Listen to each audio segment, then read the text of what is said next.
We have learned a lot from the flood of '93. And much of it came during the rebuilding process. Photojournalist Rick Meyer has that story. In a shopping district where you can already buy many exotic things, it's like coffee from Costa Rica or a Lamborghini Aventador. But what was the valley like before all this?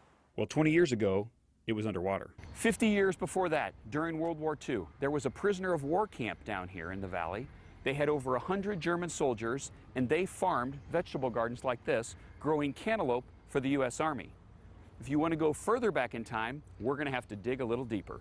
That's where Joe Harrell comes in. He's an archaeologist. He digs things up for a living. 3 years ago, the city of Chesterfield was taking dirt from a field to build a levee. And when they were doing that, they ran across a buried prehistoric site. This was a major market center, easily thousands of people living there. The rivers were yesterday's interstates. The Mississippi River, the Missouri River, the Illinois, all these rivers came here. And so people from all over the country could come to this location. They started finding artifacts right away. 10 minutes after we were out there, a crew was walking along the ground and they found an ear spool, and it was covered in copper. Copper from the Great Lakes, shells from the Gulf of Mexico, mica from the Appalachian Mountains, and pumice from the Rockies. Things that had to be brought here. And what were they trading for? Burlington chert. When you first knock chips off of these things, they're extremely sharp.